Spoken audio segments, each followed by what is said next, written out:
दोस्तों, यूरोप तक पहुंचने के लिए इंडिया इंडिया और चाइना की रेस सिर्फ रोड, पोर्ट्स और शिप की रेस नहीं है। ये ग्लोबल ट्रेड और जियोपॉलिटिक्स का रेस है। अब एक्चुअली क्या होता था, ट्रेडिशनली एशिया से यूरोप का ट्रेड जो है सुएज कैनाल, मेडिटेरियन सी होके गुजरता था। मैं अभी मैप में शो करूंगा आप लोगों को। लेकिन अब एक नया स्ट्रेटेजिक ऑपरेशंस दुनिया का अटेंशन अट्रैक्ट कर रहा है, वो है नॉर्दर्न सी रोड और आर्कटिक रोड। क्या है ये देखिए। अगर जैसे कि ये जो एशियन कंट्रीज है, हम लोग का जो एशियन कंट्रीज है, आप देख सकते हो, ठीक है।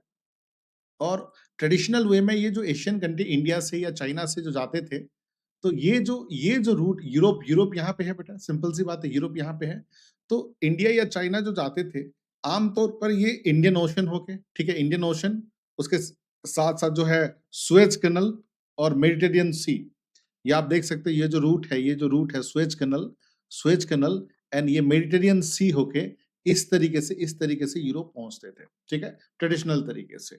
और ये करीब-करीब 35 से 40 डेज़ लगता था, ठीक है, और उसका एक्सपेंसिव कॉस्ट भी ज़्यादा था ऑफ कोर्स, ठीक है। लेकिन अभी जो गेट हुआ है बेटा, ये जो गेट देखिए, ये जो गेट है आप देख सकते हैं, यहाँ पर नया गेट है, यहाँ पर नॉर्दर्न यूरोप तक पहुँच सकते हैं, ठीक है। ये दिखने में डिस्टेंस लग रहा है क्योंकि हम लोग का वर्ल्ड मैप की वजह से ज़ाहिर-सी बात है, बट जिस तरह से ट्रेडिशनल रूट में सुएज कैनाल और मेडिटेरियन टी होके जिस तरह से 35 से 40 दिन लगता था, ये 18 से 22 दिन लगते हैं, मतलब 20 डेज़ मान लीजिए, ठीक है। अगर सिंपल सी बात है, ये 20 डेज़ लगता है, तो ट्रेडिशनल वाला कितना 40 डेज़, मतलब डबल के आसपास लगता था। उसके साथ यहाँ पर कॉस्ट भी कम होता है। तो ये जो चीजें हैं इंडिया और चाइना का, नॉर्दर्न नॉर्दर्न एशिया, देन उसके साथ साथ जो है आर्टिक आर्टिक ओशन, उसके बाद जो है नॉर्दर्न यूरोप की तरफ, ठीक है। तो ये दिखने में अभी हाल ही में मैप ये बड़ा लग रहा है, बट एक्चुअली ये शॉर्टर डिस्टेंस है, ठीक है। हम लोग का जो मैप की वजह से राउंड शेप है और मैप की वजह से ये दिख रहा है, और ये जो है लॉन्गर डिस्टेंस है, ठीक है। तो ये पहले जो है, देखो पहले क्या होता था, ये जो रीजन था, ये आर्कटिक रीजन था, वहां पर आइस कवर था, टोटली आइस कवर था। और आइस कवर की वजह से ये रूट इतना, मतलब एक्वेंटेड नहीं था। लेकिन अब जो है शॉर्टर मेरीटाइम मेरीटाइम पाथ देता है ये जो है, क्योंकि मतलब एक तरफ से कह सकते हो, देखो अगर जो एक तरफ से मेल्ट हो रही है, आइस जो है मेल्ट हो रही है, ठीक है, गर्मी की वजह से कह सकते हो। तो ये एनवायरनमेंट में खराब सिचुएशन भी पैदा कर सकता है, लेकिन इसमें एक पॉजिटिव चीज भी है कि ये जो है इस तरह से रूट जो है प्रोवाइड करे। अब बात आती है कि ये रूट का इतना इंपॉर्टेंट क्यों है। ये जो आर्टिक रूट है, हमने जो डिस्कस किया, ये जो आर्टिक रूट है उसका इतना इंपॉर्टेंस क्यों है। जाहिर सी बात है, देखो ये जो एरिया है, वहां पर कोल पाए जाते हैं, आयरन पाए जाते हैं, कॉपर है, जिंक है, निकेल है, बक्साइट है, डायमंड है, गोल्ड एंड फॉस्फेट है। पहला चीज तो ये है। उसके साथ साथ जो है ये कवर करता है अराउंड 14.5 स्क्वायर किलोमीटर, ठीक है, जो कि मतलब नेचुरल रिसोर्सेज से भरा हुआ है। एंड अगर मैं बता दूं कि 13% ऑफ द वर्ल्ड अनडिस्कवर ऑयल, 13%, ध्यान रखिएगा, अब तक जो डिस्कवर नहीं हुआ है वो ऑयल यहाँ पर पाए जाते हैं। And 30% of the undiscover natural gases मतलब ऑयल के लिए और नेचुरल गैसेस के लिए ये एक तरफ से बेस्ट है, जो कि 13% अनडिस्कवर्ड ऑयल है, 30% नेचुरल गैसेस है। उसके साथ साथ 90 बिलियन बैरल ऑफ ऑयल यहाँ पर पाए जाते हैं, 1670 trillion cubic feet of the natural gases और 44 billion of barrel of the natural gas liquid. तो यहाँ पर मतलब चाहे कोल हो, आयरन हो, ठीक है, आपके जो ऑयल है, नेचुरल गैसेस है, ठीक है, natural gases liquids, zinc, nickel, bauxite, diamond, gold, phosphate के लिए ये एरिया जो है फेमस है। और फ्रेश वाटर भी, कल के डेट में अगर वाटर वाटर क्राइसिस होगा तो ये एरिया जो है फेमस है फ्रेश वाटर के लिए भी, दुनिया का सबसे ज्यादा। तो इसलिए यहाँ पर जो है ये एक तरफ से डिफिकल्ट होता है जाना, लॉन्ग टाइम लगता है, ये कम दिन लगता है और कम खर्च होता है, ठीक है, इसलिए यहाँ पर चैलेंजेस है, ठीक है। अब देखो, अगर मैं बात करूं ये दोनों में फर्क क्या है, ये ट्रेडिशनल रूट में जो मेडिटेरियन और सुएज कैनाल का रूट में, और ये जो नॉर्दर्न सी रूट में, दोनों में फर्क क्या है। देखो पहला चीज तो है, ये जो रूट है ट्रेडिशनल रूट में, India, China, Indian ocean, Suez canal, Mediterranean, Europe, ये आप देख सकते हो, ये जो इंडियन ओशन है, सुएज कैनाल है, ठीक है, देन इस तरफ होके मेडिटेरियन सी इस तरफ होके जाता था।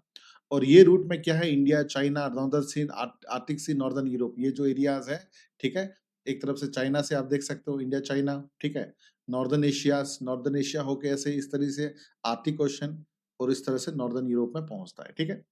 उसके बाद जो है उसका जो मेन वाटरवे क्या है, स्वेज कैनाल है, उसका मेन वाटरवेज क्या है, आर्टिक ओशन है। ये कंट्रोल बाय क्या है, ये जो ट्रेडिशनल रूट कंट्रोल बाय क्या है, इजिप्ट, स्वेज कैनाल और इंटरनेशनल वाटर, और this is control by Russia along along the route, ठीक है। उसके बाद अगर डिस्टेंस की बात करें तो ये जनरली लॉन्गर है, अराउंड जो है अभी मैंने आप लोगों को बताया था कि जनरली जो है ये 35 टू 40 डेज लगता है, और ये जो है 18 टू दैट इज 22 डेज लगता है, ठीक है। उसके बाद क्लाइमेट की बात करें तो कंपैरेटिवली नॉर्मल, ठीक है, सेलिंग कंडीशंस। लेकिन यहाँ पर अगर अगर अगर मैं बात करूं क्लाइमेट की, extremely cold and sea ice, ठीक है, ऑब्वियसली बात है, ठीक है। यहाँ पर जो है हर एक मतलब 12 महीना यहाँ पर हम नहीं जा सकते, क्लाइमेटिक कंडीशंस के फेवरेबल कंडीशन में ही हम लोग जा सकते हैं, ठीक है। यहाँ पर क्या है, आइस प्रॉब्लम, आइस का प्रॉब्लम ही नहीं है, यहाँ पर जो है आइस का प्रॉब्लम है, ठीक है। इंफ्रास्ट्रक्चर की बात करें तो यहाँ पर जो है वेल इंफ्रास्ट्रक्चर है, यहाँ पर जो है इतना ज्यादा इंफ्रास्ट्रक्चर है भी नहीं, ठीक है। उसके बाद जो है नेविगेशन की बात करें, ये जो है आमतौर पर प्रिडिक्टेबल है, ठीक है, प्रिडिक्टेबल भरोसा किया जा सकता है, ये बेटा कभी भी कुछ भी हो सकता है, अनप्रिडिक्टेबल है, डिफिकल्ट है, ठीक है। हालांकि टाइम लगेगा उसको, ठीक है, आइस पिघलने की वजह से हो रहा है, क्या पता कभी कुछ हो जाए, ठीक है। और ये जो है हम जो है 12 महीना जा सकते हैं, बट यहाँ पर जो है सीजन के हिसाब से हम लोग जा सकते हैं, ठीक है। और ये जो है establishing global trade trade route है, ये है इमर्जिंग आर्थिक स्ट्रेटेजिक रूट है। तो ये था दोनों के बीच में डिफरेंस। अब देखो, अब बात आती है इंडिया और चाइना जो है इसको, ये दोनों रूट को, और खासकर ये जो नॉर्दर्न सी रूट को, ये जो नॉर्दर्न सी रूट है, इंडिया और चाइना का कंपटीशन कैसा है, देखिए। फर्स्ट है India relatively caution and research oriented, आमतौर पर हम लोग क्या है रिसर्च ओरिएंटेड पे हैं, बट चाइना जो है कमर्शियल अप्रोच लेके खड़ा है, उसको बिजनेस चाहिए, उसको प्रॉफिट चाहिए, उसको धंधा चाहिए। और इंडिया का क्या है, साइंटिफिक कोऑपरेशन चाहिए, ठीक है, ज्यादातर फोकस साइंटिफिक कोऑपरेशन पे, साइंटिफिक रिसर्च पे, और ये क्या है इंफ्रास्ट्रक्चर एंड इकोनॉमिक प्रोजेक्ट बनाने की कोशिश कर रहा है। उसके साथ साथ जो है work through the Arctic Council of mechanism, ये जो है greater strategic and economic influence की तरफ। उसके साथ साथ जो है maintain relation with the multiple Arctic stakeholder, but यहाँ पर क्या है, स्ट्रॉन्ग फोकस ऑन रशिया, ठीक है, एंड आर्टिक इकोनॉमिक प्रोजेक्ट। मतलब सिंपल सी बात है, project itself is responsible for the stakeholder, और ये क्या है, नियर आर्टिक सी। तो बेसिकली एक चीज कहें तो हम लोग जो फोकस कर रहे हैं क्लाइमेट पे, साइंस पे, स्ट्रेटेजिक इंटरेस्ट पे, बट चाइना जो है फोकस कर रहा है ट्रेड पे, एनर्जी पे, इंफ्रास्ट्रक्चर पे, शिपिंग पे, ठीक है। और ये जो रूट है आप देख सकते हैं, वही चीज जो मैंने दिखाया था। अब देखो Arctic the new global frontier, ठीक है। जाहिर सी बात है, मैंने बताया था कि क्यों जो है ये इतना ज्यादा लोग उसको पसंद कर रहे हैं, सारा चीजें मैंने बता दिया था। ऑयल एंड नेचुरल गैसेस पाए जाते हैं, मिनरल एक्सट्रैक्शन हो सकता है, न्यू मैरीटाइम रूट्स हो सकता है, साइंटिफिक रिसर्च हो सकता है। तो जाहिर से कल के डेट में वाटर रिसोर्सेज होगा, तो यहाँ पर जो है एक तरफ से फ्रेश वाटर मिलते हैं। So these are the great thing, that's why ये इतना ज्यादा लोग उसको पसंद कर रहे हैं, ठीक है। और मैंने आप लोगों को बता भी दिया था कि दोनों के बीच में कंपैरिजन क्या है, ठीक है, डिटेल में हमने समझ लिया था कि दोनों के बीच में, ठीक है, ट्रेडिशनल रूट और जो है मेनली जो है नॉर्दर्न सी रूट में क्या फर्क है, ठीक है। अब देखो, तो ये देखो why the Arctic matters to India, ठीक है। सबसे पहले इंडिया आर्टिक, ठीक है, एंगेजमेंट हुआ था हिस्टोरिकल रूट के हिसाब से सलबर्ट ट्रीटी, दैट इज 1920 में। उसके बाद जो है हमने क्या क्या observe as a observe state, ठीक है, India become as a observe state of the Arctic council in 2013, ठीक है। उसके बाद जो है हमने फर्स्ट आर्टिक रिसर्च सेंटर, पहला आर्टिक रिसर्च सेंटर हमने खोला था, क्या है, Himadri, that is Svalbard, Norway, 2008 में, ठीक है। और हम प्राइमरीली क्या करते हैं उसमें, क्लाइमेटिक रिसर्च करते हैं, पोलर साइंस, एनवायरमेंटल स्टडीज, ठीक है। उसके साथ साथ जो है मतलब एक तरफ studying Arctic Indian ocean linkage, किस प्रकार से लिंकेज है, उसके साथ साथ जो है चेंजिंग मानसून पैटर्न, उसको समझना, ठीक है। ये सब चीजों हम आमतौर पर रिसर्च करते हैं। तो पहले इतना खुला भी नहीं था, तो इतना था भी नहीं, और दिस इज ऑल अबाउट। तो ऐसे ही मजेदार, ये मैंने बता दिया था इंडिया और चाइना के बीच में। तो ऐसे ही मजेदार वीडियोस के लिए चैनल के साथ बने रहिए और जुड़े रहिए, हम लगातार जो करंट अफेयर्स पे वीडियोस ला रहे हैं। उसके साथ साथ हर एक टॉपिक पे, हिस्ट्री, पॉलिटी, ज्योग्राफी, इकोनॉमिक्स में भी टॉपिक आ रहा है और आता रहेगा।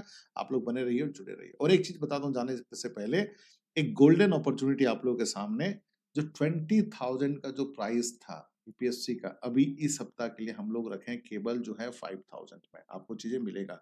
75% जो है हम डिस्काउंट किए हैं, और फर्स्ट टाइम ऐसा हो रहा है कि आप लोगों के सामने 75% का डिस्काउंट मिल रहा है, जिसमें हम लोग हर एक चीज पढ़ाएंगे। उसके साथ साथ जो है test series, 1-to-1 mentorship, mains answer writing practice, सब कुछ हम लोग बताएंगे। उसके साथ साथ those who are taking history as their optional batch हमने जो है नेक्स्ट मंडे से हम स्टार्ट करेंगे, आप ज्वाइन कर सकते हो।